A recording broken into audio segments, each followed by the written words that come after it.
Out to the sea we go.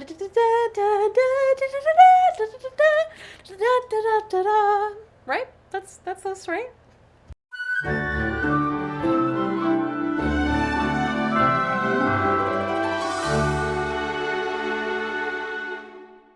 Welcome back to Ever Disney Movie Ever. My name is Jess and I'm watching Ever Disney Movie Ever. Today I'm going to talk about The Little Mermaid II, Return to the Sea. The Little Mermaid II, Return to the Sea is a 2000 direct-to-video release. It's directed by Jim Kammerud. Supervising animators include Andrew Collins, Kevin Peedy, and Sean Sells. Editing by Ron Price. Music by Danny Trube. And it's written by Elizabeth Anderson and Temple Mathews. Jim Kammerud is best known for Space Jam, a Goofy movie, Epic, and 101 Dalmatians 2, Patch's London Adventure. Andrew Collins and Kevin Peedy I've covered in previous videos. They'll be listed and linked in the description. Sean Sells is best known for Care Bears Movie 2, A New Generation, Asterix in Britain, Star Wars Droids, and Sunny Day. Ron Price is best known for The Swan Princess, BB's Kids, and Space Jam. Danny Trube is best known for Last Action Hero, Hercules, and Beauty and the Beast, the live action and the animation. Elizabeth Anderson is best known for Death of a Nun and Lassie. Temple Mathews is best known for Inside Out, Off the Mark, Extreme Dinosaurs, and The Holiday Breakup. The film stars Jodie Benson, Tara Strong, Samuel E. Wright, Pat Carroll, Buddy Hackett, Kenneth Mars, Rob Paulson, Clancy Brown, Max Casella, and Stephen Furst, and they play Ariel, Melody, Sebastian, Morgana, Scuttle, Triton, Eric, Undertow, Tip, and Dash respectively, and I've covered all of them in previous videos that we listed and linked in the description. This was released on my 7th birthday. It has a 17% on Rotten Tomatoes, and people considered it a rehashing of the original, but I loved this when I was a child. Next to Lion King 2, I think this was probably my most rewatched, other than the first Little Mermaid. It was like first Little Mermaid, Lion King 2, this, and Pooh's Grand Adventure.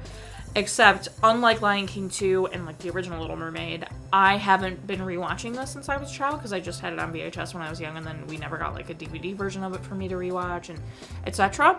I do have the VHS buried somewhere, I'm pretty sure, because I did have the original Little Mermaid on VHS still, and I got to show you guys the controversially. But this one, I remembered everything about it. I remembered Melody, I remembered Morgana, you know, like I remember that stuff, but I didn't remember everything, and I remember the concept that like Melody wanted to be a mermaid, but I couldn't remember why Ariel keeps her from the sea, besides like Morgana, I guess. But I couldn't remember the specifics, couldn't remember if it was a musical, and I couldn't remember, like I knew we really laughed a lot at like Morgana getting swung around on the boat thing. Like I don't know, we thought that was so funny, I don't remember. But this movie came flooding back. It like unlocked core memories, similar to how Pooh's Grand Adventure like destroyed my life rewatching it for the first time after many years. Except this didn't evoke as strong of an emotional response that Pooh's Grand Adventure did. I think Pooh's Grand Adventure, like Winnie the Pooh, just like means a lot to me. It makes my heart feel very happy. Where like this just made me go, oh my god, I remember that, I remember that, I remember that, I remember that. This was like that. The second the movie started, I was like, oh.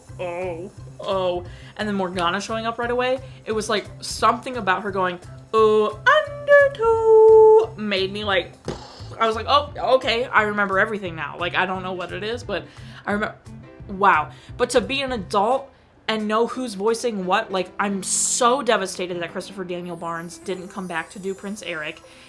I never noticed when I was a child that it was someone different, but it is devastating to me because I can absolutely tell that it's Rob Paulson, because now I know Rob Paulson is like PJ and Yakko Warner and like all these other really famous voices, so it's like I can't unhear him. But it is very interesting to hear him like trying to be like a normal man, because normally he's like something ridiculous like Yakko Warner, and PJ's great. But it's so weird to like hear him doing that. And then Tara Strong is like Timmy Turner, and I'm pretty sure she's like Tommy Pickles and like all these iconic voices, and she's been in the Sabrina Down Under and Sabrina Goes to Rome movies. So it's like so crazy to hear her being Melody, and like Jodie Benson had come back, Samuel E. Wright came back, Pat Carroll came back but as Morgana. I never knew that.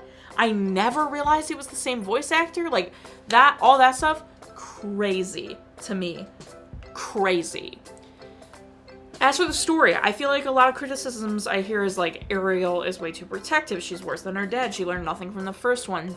But while Ariel is overreacting, at least there is a motivation for her to keep Melody from the sea. From what I had remembered, I thought she was just trying to keep Melody from the sea. But now watching it, I realize like Morgana makes a very serious threat, which is like, anytime your daughter is in the sea, we're gonna be hunting for her, so I can be like, I can steal a Triton and blah blah blah blah. And that's a very serious threat, because you know you can't constantly keep your eye on your kid as they grow. Like, they're gonna start getting independence and want to be alone sometimes. So, like, I understand where Ariel's coming from. Totally inappropriate way to do it. 100,000% shouldn't build a wall to keep her from the ocean. 100,000% shouldn't keep it a secret. I'm with you here. I think it's awful. But that's where the growth is for Ariel. Like, that's what Ariel's growth arc is in this movie. So, like, I'm here for... I totally understand the argument where it's like, yikes, Ariel, this is exactly what your dad did. But, like, humans do this. We know humans defy what their parents did and then end up doing what their parents did. We know! It happens all the time. It's very realistic. She just overreacts big time. But what I will say for Ariel is when she was trying to keep it from Melody, the second Melody, like, gets upset and leaves, Ariel is like, no, with Eric. They both are like, no, you know what? We should tell her the truth. She's old enough. Like, we should go tell her why we built a wall, why we keep her from the ocean. Total kudos to them. Like, I feel like people just ignore that fact. They're like, you know what? No, we should absolutely tell her the truth. It's just like Melody has started to run away already. So, like, there's that, you know what I mean? Like, they literally were like, oh, we should just tell her, which is what they should have been doing from the beginning. They should have been like, honey, there's a really scary, like, evil witch after you, and that's why we want to keep you from the ocean. So, like, you just need to be really careful. Don't trust people that come up to you from the ocean. Like, that are squids. Or, like, trying to bring you to them or whatever. So, obviously, not the best way to handle it, but people saying, like, oh, it's the same movie, it's whatever, it is a similar concept. She wants to be in the ocean, her mom wanted to be with the humans. I get it. That's a similar concept. However, execution is completely different. Ariel, not like Triton. I get where everyone sees that, but she immediately was like, oh no, we should have told her the truth. She's a very loving mother, very, very much wants Melody to have what she wants, and wants to have a very good childhood. And immediately was like, oh, we should tell her the truth. She's old enough to handle it. Like, we'll go tell her the truth. I'll tell her, like, that I'm from the ocean, and that I also love the sea and miss it, and we can bond over that. Like, not Triton at all. Triton was like, no humans, no leeway. You know what I, like, and then the movie, like, immediately, like, Melody runs away, and no offense to Triton, but all he did was, like, sit around. Like, he didn't grow legs and go up there and look for Ariel. He just sat around wishing for her to come back. Like, where Ariel is like, no, turn me back into a mermaid, I'm going after her, like, let's go. And so, like, I think she's much more active than Triton was. I think I think it's a little different. It's the same concept, but that happens. Like, that happens in real life, though. Like, so it's not out of the realm of possibility. There were a couple moments in this movie that made me genuinely laugh, but I did write down some lines. Tuna colada, LOL. When Melody said, what's kicking? I actually laughed. And then Chef Louis and Sebastian being reunited, and Chef Louis going, Saboteur!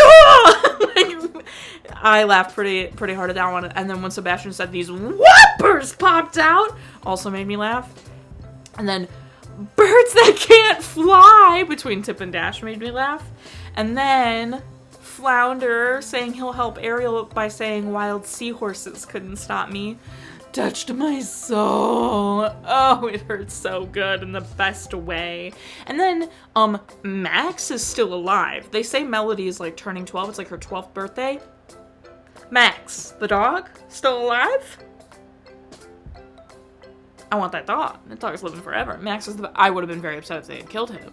But also, it's an old dog. How old was he in the first movie? How long before they had a child? I have some concerns. Otherwise, I think that's everything I have. Is this better than the first one? No way. Not a chance is this better than the first one. But it is good. It is one of the better direct-to-video sequels. I definitely think it holds up. From my childhood, I would agree that it's, it's up there with, I guess the Lion King of these is pretty good. But it's up there with like Lion King 2 and some of the better direct-to-video sequels.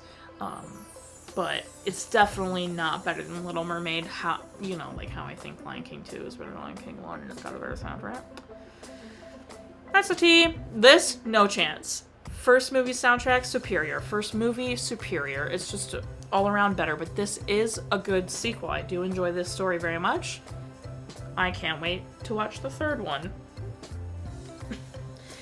Okay, that's everything I have. So, this was good. I liked it. Highly recommend. It is on Disney+. I own it on VHS somewhere, if any of you know what a VHS tape is. My final rating is 7. Lockets. Have I done lockets? I feel like I've done lockets. Whatever. 7 lockets out of 10.